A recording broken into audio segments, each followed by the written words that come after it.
ساتھ ان کا ذکر کر رہے ہیں کہ جن کا ذکر رسول اللہ کے ساتھ کسی اور نے نہیں بلکہ اللہ کریم نے جوڑا ہے، کسی اور نے نہیں بلکہ اللہ کریم نے جوڑا ہے، اللہ کریم نے جوڑا ہے۔ حضرت صدیق اکبر کا بھی ذکر کریں گے، لیکن پہلے ذکر مصطفیٰ پہ چند باتیں کر لوں۔ بہت تھوڑے وقت میں گفتگو کروں گا دونوں پہلو پر، بہت تھوڑے وقت میں اپنی گفتگو کو سمیٹ لوں گا۔ پہلے ذکر مصطفیٰ پر کچھ بات کرنا چاہوں گا کہ ان کی محفل میں اکٹھے ہیں اور ان کا ذکر کر رہے ہیں، ان کا ذکر کر رہے ہیں جن کا ذکر کرنے کا حکم اللہ کریم نے ارشاد فرمایا، جن کا ذکر کا حکم ارشاد فرماتے ہوئے، جن کا ذکر کرنے کا حکم فرماتے ہوئے، جن کو ہر وقت پکارنے کا حکم فرماتے ہوئے، جن کو ہر وقت دل میں بسا کر جن کو یاد رکھنے اور یاد کرنے کا حکم فرماتے ہوئے آپ کا رب کریم قرآن کریم میں ارشاد فرماتا ہے ان اللہ وملائکتہ یصلون علی النبی، کہ میں اللہ اور میرے ملائکہ ہر وقت، مفسرین فرماتے ہیں کہ یہاں رب کریم نے وقت کی قید نہیں فرمائی، یعنی ہر وقت اپنے حبیب پر درود و سلام بھیج رہے ہیں، ہر وقت اپنے حبیب پر درود و سلام بھیج رہے ہیں، ہر وقت اپنے حبیب پر درود بھیج رہے ہیں، یعنی ہر وقت اپنے حبیب کا ذکر کر رہے ہیں، ہر وقت اپنے حبیب کا ذکر کر رہے ہیں، ہر وقت اپنے حبیب کا ذکر کر رہے ہیں۔ اب ذکر مصطفیٰ کرنے کا حکم فرمانے سے پہلے، رسول اللہ پر درود پڑھنے کا حکم ارشاد فرمانے سے پہلے، رسول اللہ کو ہر وقت گویا کہ دل میں بسا کے سرکار کا ذکر کر لے، یعنی سرکار پر درود بھیجنے کا حکم ارشاد فرمانے سے پہلے رب کریم فرماتا ہے یاد رکھنا ان اللہ وملائکتہ یصلون علی النبی، کہ میں اور میرے ملائکہ ہر وقت اپنے حبیب پر درود بھیج رہے ہیں۔ یہ بتانے کا مقصد کیا تھا؟ سیدھا حکم ارشاد فرما دیا جاتا پھر بھی حکم ہو جاتا، یہ ارشاد فرمانے کا کیا مقصد تھا؟ گویا کہ کل کوئی یہ نہ سمجھے کہ یہ تیرے یا میرے ذکر کرنے کے محتاج ہے، کل کوئی یہ نہ سمجھے کہ ان کی شانیں کسی کی محتاج ہے، کل کوئی یہ نہ سمجھے کہ یہ کسی کے کھڑے ہو کے یا بیٹھ کے درود پڑھنے کے محتاج ہے، کل کوئی یہ نہ سمجھے کہ یہ میری تقریریں کر لے یا نعتیں پڑھنے کے محتاج ہے۔ خبردار، یہ کسی کے محتاج نہیں ہے، ان کا ذکر کسی کا محتاج نہیں ہے، کیونکہ ان اللہ وملائکتہ یصلون علی النبی، میں اللہ اور میرے ملائکہ اپنے حبیب پر درود بھیج رہے ہیں، اپنے حبیب کا ذکر کر رہے ہیں، اپنے حبیب کو یاد رکھے ہوئے ہیں۔ بس اب جو عروج پانا چاہتا ہے، جو عروج پانا چاہتا ہے، جو ایمان پانا چاہتا ہے، جو اللہ کے قریب ہونا چاہتا ہے، ان کو حکم آ رہا ہے یا ایھا الذین آمنوا صلوا علیہ وسلموا تسلیما۔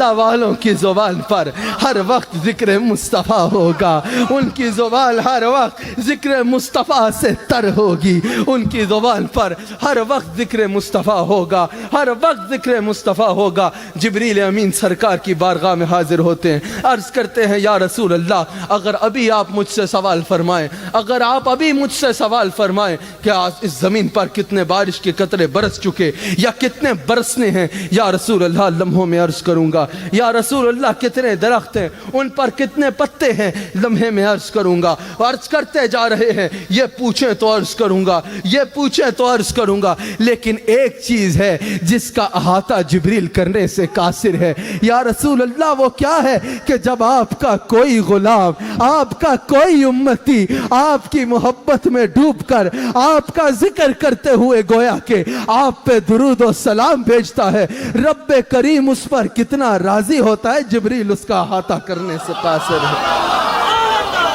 درود و سلام، ذکر مصطفیٰ کرنا،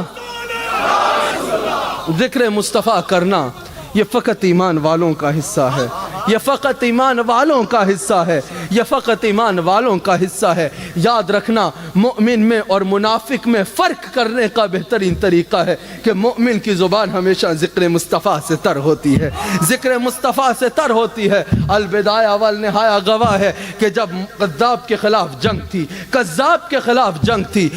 رسول اللہ کا ذکر کرنے والوں کا سرکار ارشاد فرماتے ہیں کہ اگر میرے کہیں پر دو غلام بھی ملیں آپس میں اکٹھے ہوں ہوں مجھے یاد کریں، میرا ذکر کریں، مجھ پر درود و سلام بھیجیں، مجھ پر درود و سلام بھیجیں۔ وہ الگ بعد میں ہوتے ہیں، رب کریم ان کے گناہوں کو پہلے معاف فرما دیتا ہے، رب کریم ان کے اوپر اپنی رحمتوں کے دروازوں کو پہلے کھول دیتا ہے۔ تو جب اتنی خوبصورت تعداد میں، اتنی خوبصورت تعداد میں رسول اللہ کے غلام اکٹھے ہوں تو اس کا کیا ہی کہنا، اس کا کیا ہی کہنا۔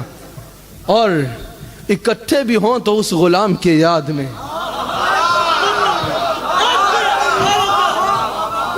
جو رسول اللہ کے پیارے، جن کو سرکار نے وہ صدیق اکبر افضل البشر بعد الانبیاء بالتحقیق سیدنا صدیق اکبر، وہ حضرت صدیق اکبر،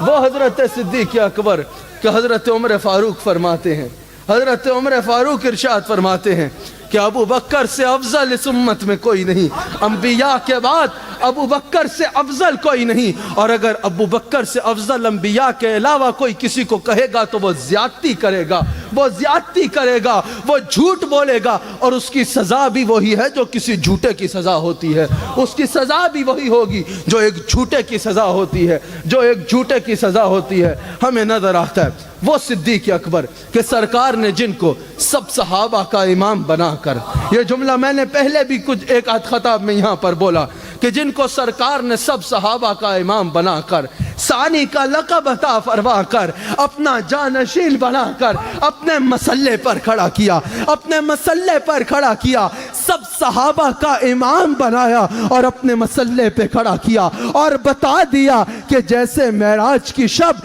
رب کریم نے سب نبیوں کو صفوں میں کھڑا کیا، میرے نبی کو امام بنایا، میرے نبی کو امام بنا کر بتا ڈالا کہ سب نبیوں میں محمد الرسول اللہ سب سے افضل ہے، ویسے ہی صدیق اکبر کو سرکار نے مسلح امامت پہ کھڑا کیا، سب صحابہ کو مقتدی بنایا اور بتا ڈالا کہ جیسے میں نبیوں میں سب سے اونچا ویسے ابو بکر صحابہ میں سب سے اونچا، جیسے میں نبیوں میں سب سے اونچا ویسے ابو بکر صحابہ میں سب سے اونچا ہے، جیسے میں نبیوں میں سب سے افضل ہوں، جیسے میں نبیوں میں سب سے افضل ہوں ویسے ابو بکر صحابہ میں سب سے افضل ہے، ابو بکر صحابہ میں سب سے افضل ہے۔ ہمیں نظر آتا ہے حضرت حسان بن ثابت ہے، سرکار کے شاعر ہیں، سرکار کی نعت کہنے والے ہیں، سرکار کی شان کا ذکر کرنے والے ہیں، کبھی کسی اور کی شان نہیں کی، کبھی کسی اور کی مدح نہیں کی۔ ارے ہم اگر آج کے دور میں حضور کا ذکر کرنے والے کہتے ہیں کہ میں ہوں وقف نعت گوئی، کسی اور کا قصیدہ میری شاعری کا حصہ کبھی تھا نہ ہے نہ ہوگا، کسی اور کا ذکر کرنا پسند نہیں کرتے، تو ان حضرت حسان کا عالم کیا ہوگا جو سوچ سوچ کے نہیں، رسول اللہ کو دیکھ دیکھ کے سرکار کا حسن کہا کرتے تھے، سرکار کی شانوں کو دیکھ دیکھ کے سرکار کی نعت پڑھا کرتے تھے۔ وہ حضرت حسان بن ثابت سرکار کی بارگاہ میں حاضر ہیں، سرکار نے پوچھا حسان کبھی ابو بکر کی شان کہی، ابو بکر کی شان میں کبھی کچھ کہا؟ حضرت حسان نے عرض کی یا رسول اللہ بالکل کہا، آپ کا شاعر ہو اور ابو بکر کی شان نہ کہے یہ ممکن نہیں ہے، یہ ممکن نہیں ہے۔ سرکار نے فرمایا اے حسان سنا مجھے ابو بکر کی شان، اے حسان ابو بکر کی منقبت سنا، میں سنوں گا، ابو بکر کی شان سنا میں سنوں گا۔ ارے اگر آج کوئی صدیق اکبر کا نام سننا یا ذکر سننا پسند نہیں کرتا تو وہ تیرے سننے یا نہ سننے کے محتاج نہیں ہے، وہ تو وہ ہیں کہ جن کے ذکر کے لیے سرکار ارشاد فرماتے ہیں اے حسان کر ان کا ذکر میں سنوں گا، کر ابو بکر کا ذکر میں سنوں گا، میں سنوں گا ابو بکر کا ذکر۔ حضرت حسان نے کیا عرض کی؟ حضرت حسان نے عرض کی یا رسول اللہ جب آپ غار ثور میں تھے، جب آپ غار ثور میں تھے ابو بکر آپ کی بارگاہ میں حاضر تھے، ابو بکر آپ کی بارگاہ میں حاضر تھے، ابو بکر اپنی جان کا نذرانہ لے کر آپ کی بارگاہ میں حاضر تھے۔ یا رسول اللہ اس وقت جب عدو گردے غار پھر رہے تھے، ابو بکر جان کا نذرانہ لے کر آپ کی بارگاہ میں حاضر تھے۔ یہ وہ وقت تھا کہ دنیا نے جان لیا کہ ابو بکر سے پیارا آپ کو اور کوئی نہیں ہے، ابو بکر سے زیادہ محبوب، ابو بکر سے زیادہ پیارا آپ کو کوئی اور نہیں ہے، آپ کو کوئی اور نہیں ہے۔ سرکار نے یہ نہیں ارشاد فرمایا کہ اے احسان تمہیں یہ پیمانہ کس نے دیا کہ تم بولو کہ یہ اونچا ہے، یہ سب سے اونچا ہے، یہ سب سے قریب ہے، یہ سب سے افضل ہے، یہ تمہیں پیمانہ کس نے دیا؟ یہ نہیں ارشاد فرمایا۔ سرکار مسکرانا شروع ہو گئے۔ سرکار نے فرمایا ہاں احسان تو سچ کہہ رہا ہے، وہ ویسا ہی ہے جیسا تو کہہ رہا ہے، تو سچ کہہ رہا ہے، تو سچ کہہ رہا ہے کہ گویا کہ مجھے ابو بکر سے زیادہ محبوب کوئی نہیں، مجھے ابو بکر سے زیادہ پیارا کوئی نہیں۔ یہ وہ ہیں جس طرح میں نے پہلے کہا کہ جن کا ذکر مصطفیٰ کے ساتھ رب کریم نے جوڑا، رب کریم نے جوڑا کہ ایک دفعہ سرکار نے حضرت صدیق اکبر کو انگوٹھی عنایت فرمائی کہ جا ابو بکر اس پر اللہ کا نام لکھا لا۔ حضرت صدیق اکبر گئے، اللہ کے نام کے ساتھ رسول اللہ کا نام لکھا کے لے۔ سرکار نے سوال فرمایا ابو بکر یہ تم نے کیا کیا؟ میں نے تمہیں اللہ کا نام لکھانے کو کہا تھا، یہ تم میرا نام کیوں لکھا لائے؟ یہ تم میرا نام کیوں لکھا لائے؟ حضرت صدیق اکبر نے عرض کی یا رسول اللہ، جب اللہ نے کبھی آپ کے نام کو اپنے نام سے جدا نہ کیا تو میں نے کہا ابو بکر کون ہوتا ہے آپ کے نام کو اللہ کے نام سے جدا کرنے والا؟ جب اللہ نے کبھی آپ کو اپنے سے جدا نہ کیا تو ابو بکر کون ہوتا ہے آپ کے نام کو اللہ کے نام سے جدا کرنے والا؟ سرکار نے ارشاد فرمایا ابو بکر یہاں تک تو ٹھیک ہے، یہ ساتھ اپنا نام کیوں لکھا لائے ہو؟ یہ ساتھ اپنا نام کیوں لکھا کے لائے ہو؟ حضرت صدیق اکبر قدموں میں گر گئے، عرض کی یا رسول اللہ یہ جرت میں نہیں کر سکتا۔ ابھی وہ عرض ہی کر رہے ہیں کہ جبریل امین سرکار کی بارگاہ میں حاضر ہوتے ہیں، عرض کرتے ہیں یا رسول اللہ آپ کا رب فرما رہا ہے کہ ابو بکر نے آپ کا نام نہیں لکھا، جب آپ کے نام کو اللہ کے نام سے جدا کرنا ابو بکر نے گوارا نہ کیا تو ابو بکر کے نام کو آپ کے نام سے جدا کرنا اللہ نے گوارا نہ کیا، تو ابو بکر کے نام کو آپ کے نام، ابو بکر کے نام کو آپ کے نام سے جدا کرنا اللہ نے گوارا نہ کیا۔ یہ معاملہ صرف یہاں تک نہیں رہا بلکہ سرکار جب معراج شریف سے واپس تشریف لاتے ہیں، معراج سے واپس تشریف لاتے ہیں، معراج سے واپس تشریف لاتے ہیں، حضرت صدیق اکبر کو مخاطب فرماتے ہیں اور فرماتے ہیں ابو بکر جب میں معراج پہ جا رہا تھا میں نے دیکھا کہ ساتوں آسمانوں پر جہاں میرا نام لکھا ہے وہاں تیرا نام لکھا ہے، جہاں جہاں میرا نام لکھا ہے وہاں تیرا نام لکھا ہے، جہاں تیرا نام لکھا ہے وہاں میرا نام لکھا ہے، وہاں میرا نام لکھا ہے۔ جب ہجرت کا موقع آیا، جب سرکار مدینہ منورہ سے ہجرت فرما کر مکہ مکرمہ تشریف لے کے جا رہے، جب سرکار مکہ مکرمہ سے ہجرت فرما کر مدینہ منورہ تشریف لا رہے، مکہ مکرمہ سے ہجرت فرما کر جب سرکار مدینہ منورہ تشریف لا رہے، سرکار نے ہجرت کے لیے انتخاب فرمایا حضرت صدیق اکبر کا، امانت کے لیے انتخاب فرمایا حضرت علی کا، امانت کے لیے انتخاب فرمایا حضرت علی کا، اور رفاقت کے لیے انتخاب فرمایا حضرت صدیق اکبر کا، حضرت صدیق اکبر کا، حضرت صدیق اکبر کا۔ اب سرکار قل عالم حضرت صدیق اکبر کے گھر تشریف لے کے جاتے ہیں، دروازہ کھٹکاتے ہیں، حضرت صدیق اکبر نے لمحے میں دروازہ کھولا، سرکار نے ارشاد فرمایا کہ اے ابو بکر رات کا یہ پہر تو دروازے کے پاس کھڑا تھا، لمحے میں تو نے دروازہ کھول دیا، تو سویا نہیں، تو دروازے کے پاس کھڑا تھا۔ حضرت صدیق اکبر نے عرض کی کہ یا رسول اللہ بہت عرصہ پہلے آپ نے ارشاد فرمایا تھا کہ ابو بکر ہم یہاں سے ہجرت کریں گے یہاں سے، یا رسول اللہ اس رات سے آج تک ابو بکر سویا نہیں کہ کہیں یہ نہ ہو کہ آپ یاد فرمائیں اور مجھے حاضر ہوتے ہوئے دیر ہو جائے، آپ یاد فرمائیں مجھے حاضر ہوتے ہوئے دیر ہو جائے۔ میرے نبی شانوں کے ساتھ چھپ چھپا کے نہیں، شانوں کے ساتھ اپنے محل مبارک سے نکلتے ہیں،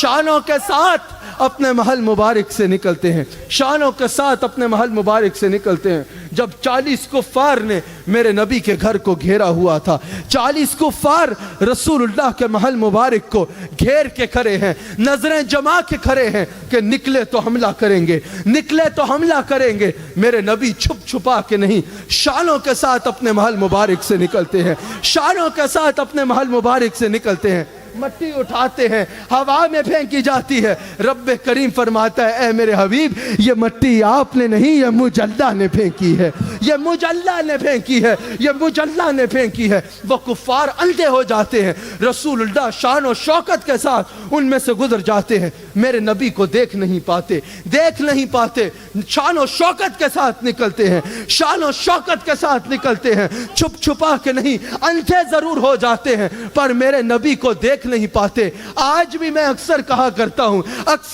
کرتا ہوں کہ ہم جب کہتے ہیں نا ہمارے آقا اپنی محفل میں تشریف لاتے ہیں، توجہ فرماتے ہیں، ہر جگہ حاضر بھی ہے اور ناظر بھی ہے، حصہ نہیں دیدار نبی کا، ابو جہل کو محبوب دکھائے نہیں جاتے، ابو جہل کو محبوب دکھائے نہیں جاتے۔ ہمیں ایک ایسا بھی مقام نظر آتا ہے کہ حضرت صدیق اکبر سرکار کے پاس حاضر ہے، سرکار رونق افروز ہے، ابو جہل کی بیوی گزر رہی ہے۔ حضرت صدیق اکبر نے عرض کی یا رسول اللہ وہ گستاخ ہے، کوئی بکواس کرے گی، کوئی گستاخی کرے گی۔ سرکار نے فرمایا ابو بکر بے غم ہو جا، وہ مجھے دیکھ ہی نہیں پائے گی، وہ مجھے دیکھ ہی نہیں پائے گی۔ اتنے میں وہ صدیق اکبر کے پاس آتی ہے، سرکار پاس سے رونق افروز ہے، صدیق اکبر سے پوچھتی ہے تمہارے آقا کہاں ہے،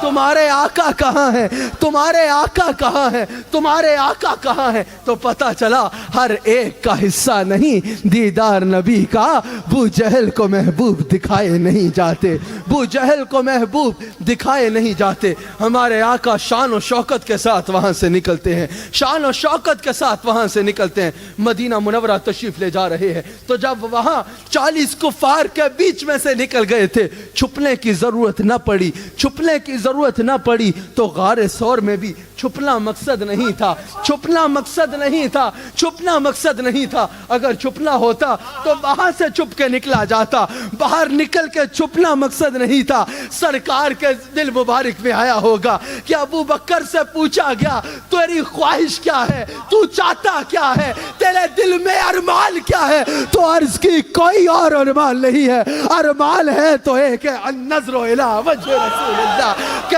رسول اللہ کا چہرہ ہو، ابو بکر کی آنکھ ہو۔ سرکار لے گئے ابو بکر کو غار میں، فرمایا لو ابو بکر کچھ اور نہیں ہے، میرا چہرہ ہے اور تمہاری آنکھ۔ جب سرکار غار ثور میں تشریف لے کے جا رہے،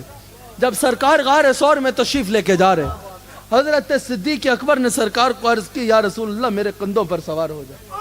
سرکار کندھوں پر سوار ہو گئے۔ جب حضرت علی نے ہجرت کے موقع، جب حضرت علی نے فتح مکہ کے موقع پر عرض کی کہ یا رسول اللہ میرے کندھوں پر سوار ہو، سرکار نے فرمایا نہیں علی، یہ نبوت کا بوجھ ہے، یہ تو نہیں اٹھا سکے گا، تو میرے کندھوں پر سوار ہو جا، تو میرے کندھوں پر سوار ہوگا۔ صدیق اکبر نے عرض کی سرکار سوار ہو گئے، سرکار سوار ہو گئے تو میں سوال کرنا چاہتا ہوں کہ جس کے ہوتے نبوت کا بوجھ اور کوئی نہیں اٹھا سکا، اس کے ہوتے ہوئے خلافت کا بوجھ اور کوئی کیسے اٹھا سکتا تھا؟ جس ابو بکر کے ہوتے نبوت کا بوجھ اور کوئی نہیں اٹھا سکا، اس کے ہوتے خلافت کا بوجھ اور کوئی کیسے اٹھا سکتا تھا، اور کوئی کیسے اٹھا سکتا تھا؟ سرکار کے کندھوں پر صدیق اکبر کے کندھوں پر سوار ہو کے سرکار نے یہ بتا دیا کہ جس کے ہوتے ہوئے، اس کے ہوتے ہوئے نبوت کا بوجھ اور کوئی نہیں اٹھا سکتا، ابو بکر کے ہوتے ہوئے نبوت کا بوجھ اور کوئی نہیں اٹھا سکتا۔ اور حضرت علی کو کندھوں پہ اٹھا کے سرکار نے ارشاد فرما دیا کہ جس کو میں اٹھا دوں اس کو گرا کوئی نہیں سکتا، جس کو میں اٹھا دوں، جس کو میں اٹھا دوں، جس کو میں کندھوں پہ اٹھا کے اونچا کر دوں، اس کو گرا کوئی نہیں سکتا، اس کی اونچائیوں کو زوال نہیں آ سکتا، اس کی اونچائیوں کو زوال نہیں آ سکتا۔ حضرت صدیق اکبر سرکار کو غار تک لے کے گئے، غار میں پہلے خود گئے، سرکار باہر رک گئے، سرکار باہر رک گئے۔ حضرت صدیق اکبر نے جا کے غار کی صفائی کی، غار کی صفائی کی، امامہ پھاڑا، سوراخ بند کیے، غار کی صفائی کی۔ جب غار رسول اللہ کے آنے کے قابل ہو گیا، جب غار رسول اللہ کے آنے کے قابل ہو گیا، صدیق اکبر نے عرض کی، یا رسول اللہ اب آپ تشریف لے آئیے، اب آپ تشریف لے آئیے۔ غار کو جب صدیق اکبر نے سرکار کے آنے کے قابل فرما دیا تو غار کو فریاد نہ کرنی پڑی، یہ بند کرا، غار کو فریاد نہ کرنی پڑی کہ یا رسول اللہ تشریف لے آئیں۔ جب غار کو صدیق اکبر نے سرکار کے جانے کے قابل کر دیا، صدیق اکبر نے خود عرض کی، یا رسول اللہ اب یہ آپ کے آنے کے قابل ہو گیا ہے، آپ یہاں تشریف لے آئیں۔ جملوں پہ توجہ رکھنا، آج بھی اگر نبی کو دل میں بلانا چاہتے ہو، آج بھی اگر نبی کو دل میں بسانا چاہتے ہو، پہلے صدیق کو دل میں بلانا پڑے گا، پہلے صدیق کو دل میں بسانا پڑے گا۔ صدیق تمہارے دل کی گندگی کو صاف کریں گے، صدیق تمہارے دل کی گندگی کو صاف کریں گے۔ جب تمہارا دل اس قابل ہو جائے گا، جب تمہارا سینہ اس قابل ہو جائے گا کہ سرکار اس میں تشریف لے آئے، تو تمہیں بلانے کی ضرورت نہیں پڑے گی۔ ابو بکر خود سرکار سے عرض کریں گے، یا رسول اللہ اب یہ سینہ آپ کے قابل ہو گیا ہے، اب یہ سینہ آپ کے تشریف لانے کے قابل ہو گیا ہے، اب اس سینہ کو مدینہ پاک بنا دیجئے، اب اس میں تشریف لے آئیے، اب اس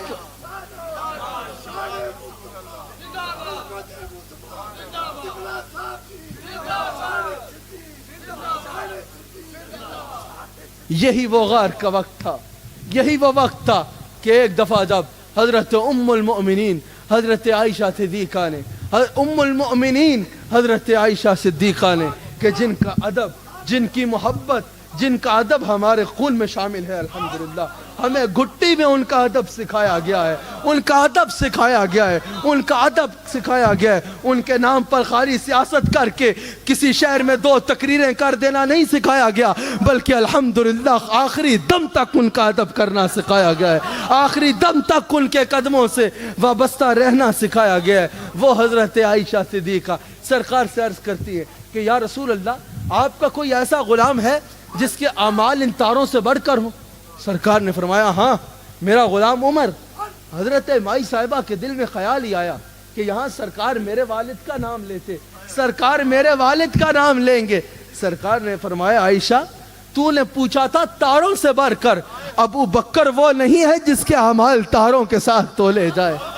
گویا کہ یہ بھی کوئی انصاف ہے کہ ابو بکر کے اعمال تاروں کے ساتھ تولے جائے؟ ارے یہ سارے اعمال ایک طرف، عمر کے ستاروں سے زیادہ اعمال ایک طرف، ابو بکر کی وہ 3 راتوں میں سے ایک رات ایک طرف جو اس نے میرے ساتھ غار میں گزاری تھی، اس نے میرے ساتھ غار میں گزاری تھی۔ میرے ذہن میں سوال آیا کہ عمر کی تو ان راتوں میں ان عبادات میں، ان اعمال میں نمازیں بھی تھی، روزے بھی تھے، حج بھی تھی، عمل خیر بھی تھی، ہر عمل موجود تھا، ہر عمل موجود تھا، مقبول عمل موجود تھے، سارے مقبول عمل موجود تھے جن پر سرکار قبولیت کی سند دے چکے تھے کہ عمر کے اعمال ان سے زیادہ ہیں، ان میں تو ہر عمل موجود تھا۔ لیکن ابو بکر نے اس رات میں کیا کر لیا؟ ابو بکر نے ایک رات میں ایسا کیا عمل کر لیا کہ سارے اعمال پیچھے رہ گئے اور ابو بکر کا وہ عمل آگے نکل گیا۔ پتہ چلا بس رسول اللہ کا چہرہ تھا، صدیق کی آنکھ تھی، صدیق رسول اللہ کی محبت میں ڈوب کے سرکار کو دیکھے جائے، دیکھتے جائے، دیکھتے جائے۔ محبت رسول کا یہ صدیق کا عمل رب کریم کو اتنا پسند آیا گا کہ سب اعمال پیچھے رہ گئے۔ اگر عمر کے اعمال پیچھے رہ گئے تو پتہ چلا ساری امت کے اعمال ایک طرف اور ابو بکر کا رسول اللہ سے پیار کو دیکھنا ایک طرف، پیار سے رسول اللہ کو دیکھنا ایک طرف، محبت میں ڈوب کے سرکار کو دیکھنا ایک طرف، سرکار کو دیکھنا رب کریم کو پسند آیا۔ اسی غار میں حضرت صدیق اکبر نے سرکار سے عرض کی گیا رسول اللہ پانی چاہیے، یا رسول اللہ پیاس محسوس ہو رہی ہے، پانی عطا فرمائیے۔ سرکار نے فرمایا جاؤ ابو بکر غار کے اس کونے سے جا کر پانی پی لو۔ حضرت صدیق اکبر گئے، پانی پی کے آئے۔ سرکار نے فرمایا ابو بکر کیسا پانی تھا جو پانی پیا تم نے؟ وہ پانی کیسا لگا؟ کیسا پانی تھا؟ حضرت صدیق اکبر نے عرض کی یا رسول اللہ دودھ سے سفید پانی تھا، شہد سے میٹھا پانی تھا، کستوری کی خوشبو آ رہی تھی۔ سرکار نے فرمایا ابو بکر تو جانتا ہے تو نے کہاں کا پانی پیا؟ نہیں یا رسول اللہ، ارشاد فرمائے۔ سرکار نے فرمایا جب تو نے پانی مانگا تو رب کریم نے جنت کے فرشتے کو حکم ارشاد فرمایا، ایک فرشتے کو حکم ارشاد فرمایا کہ جا جنت کی نہروں کا پانی غار میں جا کے پیش کر دو کہ ابو بکر کو پانی پینا ہے۔ اگر حضرت ادریس علیہ السلام کو جنت دیکھنی ہو ان کو یہاں سے وہاں جانا پڑتا ہے، یہاں سے وہاں جانا پڑتا ہے۔ اگر رسول اللہ کے غلام حضرت ابو بکر کو پانی پینا ہو تو جنت کو پیش کرنے وہاں سے یہاں آنا پڑتا ہے، وہاں سے یہاں آنا پڑتا ہے۔ موازنہ نہیں کر رہا، بس یہ کہہ رہا ہوں کہ یہ شان ہے ان کے غلاموں کی، یہ شان ہے خدمت گاروں کی۔ سرکار کا عالم کیا ہوگا،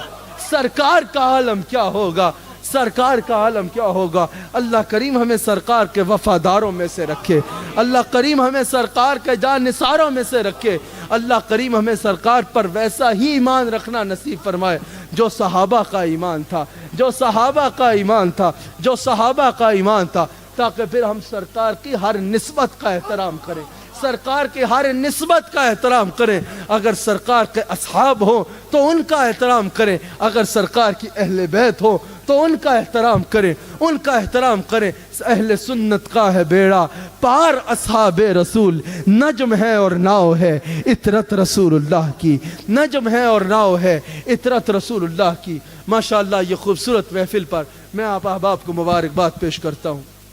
جس خوبصورتی سے آپ نے یہ محفل سجائی۔ نہ صرف یہ محفل بلکہ پورا دورہ یہ جو چلا، پورا تقریباً 6 ہفتوں میں ہر روز ماشاءاللہ